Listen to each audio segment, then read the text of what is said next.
Okay, in this video, we're going to talk about page 65, which is the final of our three trig ratios that we will talk about. And that is the sine ratio. So we're using the first three letters in that mnemonic device, SOHCAHTOA. So we already learned that cosine is equal to adjacent over hypotenuse, that tangent is equal to opposite over adjacent. So this one tells us that this function sine is equal to opposite over hypotenuse. So I've already labeled that triangle with the opposite, adjacent, and hypotenuse like we have in each of these previous three pages.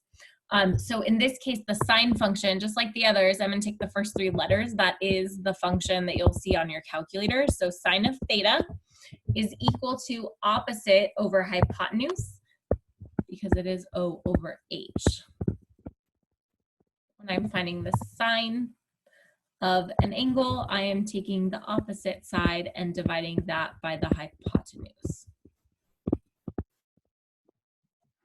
Okay, so the last of our three. After we do this one, we're going to go to page 66, which is going to have us kind of use all three and determine which one we're going to use to solve.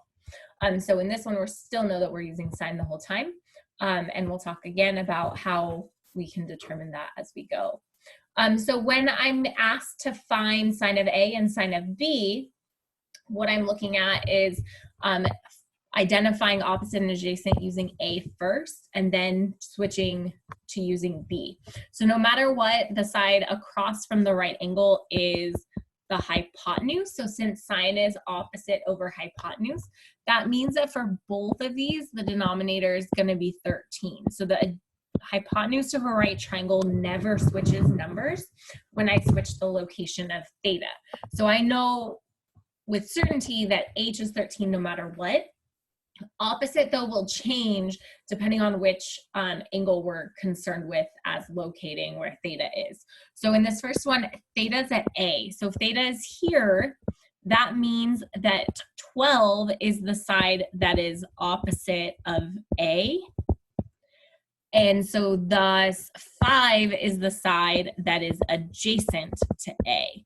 So if I want to find opposite over hypotenuse for A, that means that the opposite side is 12. So sine of A is going to be 12 over 13.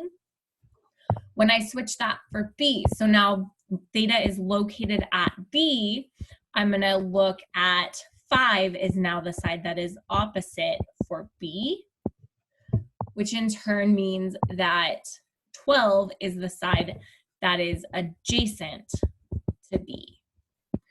So if sine of B is the side opposite B over the hypotenuse, that means that sine of B is 5 over 13. So we're going to look at, again, solving for a side and solving for an angle, just like we did with tangent and cosine. So on the inside, we've got a right triangle where we have the hypotenuse labeled as 17. The side opposite the angle is X, and the side adjacent to the angle is not marked. So the fact that there's no A tells me that I'm not going to use cosine, I'm not going to use tangent, because those both involve A. So again, the things that I have labeled, whatever's left blank, is what should be eliminated, what trig function I'm not using based on what that's a part of. Okay, so that's a clue as to what we should use for the problem. Our bigger clue is that we're learning about sine right now. So remember that we're using sine equals opposite over a hypotenuse. So if theta is 41 degrees, we're going to put sine of 41 degrees is equal to, our opposite side is X, over our hypotenuse is 17. So we're going to use that to solve. We're going to place sine of 41 over 1 so that we can cross multiply. We want to multiply the diagonal that will give us X first on the left. So that means we're going to multiply 1 times X. So X is equal to 17 times sine of 41. Remember that we always put the coefficient in front of the trig function, not after the degree, because then we can accidentally multiply the 17 with the 41, which is not an appropriate step. And so for this one, since X is already by itself, we're just going to use our calculator to find that value. So if we go ahead and type in 17 times sine of 41. That's going to give us 11.15. So that's going to round up to 11.2. So that means that in this triangle, x is 11.2.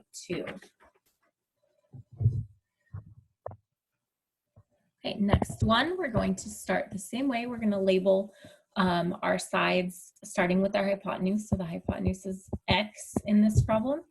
And then the side opposite 73 is 29. And the side adjacent to 73 is blank. So again, that tells us we're not using a trig function that uses a, because we know absolutely nothing about a. So this trig function that has o and h in it is sine. So we're going to use sine of 73 degrees.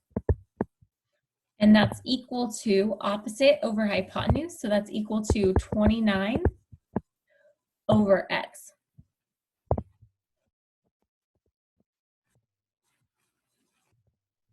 So I'm going to place sine of 73 over 1, and I'm going to cross multiply. Remember that we always want to multiply the diagonal that will give us x first. So x is part of this diagonal, so I'm going to put x as the coefficient to sine of 73. And then that's equal to 1 times 29, so just 29. So then to solve for x, I'm going to divide both sides by sine of 73 degrees.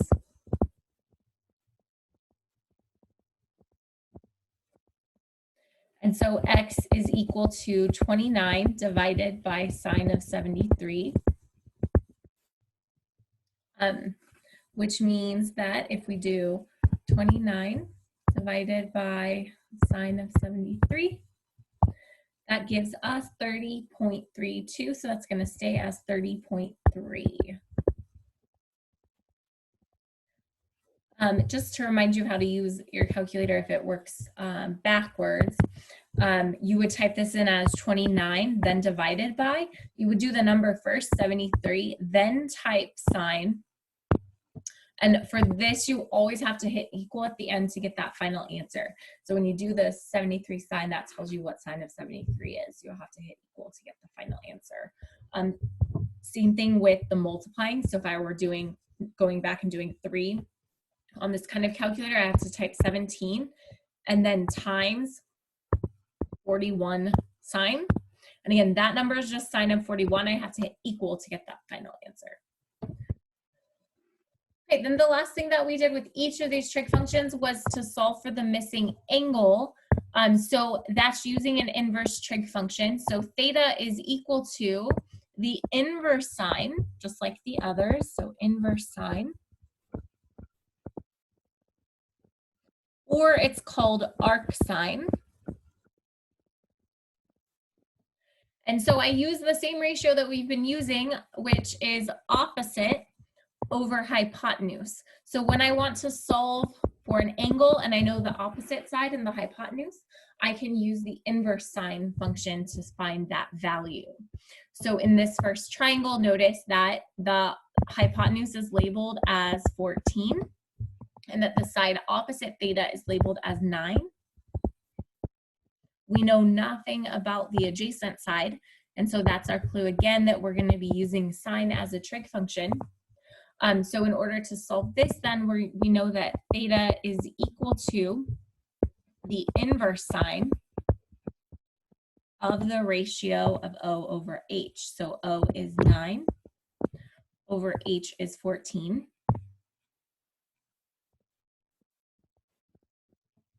And so we're going to calculate the inverse sine of 9 divided by 14. So use Desmos first. So remember that we have to hit function and then inverse sine. And go back to main.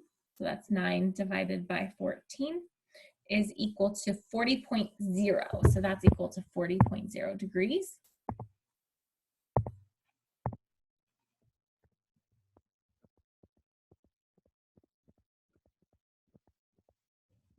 And then just to remind you on the other calculator, so if I'm doing that, I'm doing the division first, so 9 divided by 14. And I'm going to make sure that I push equal after that.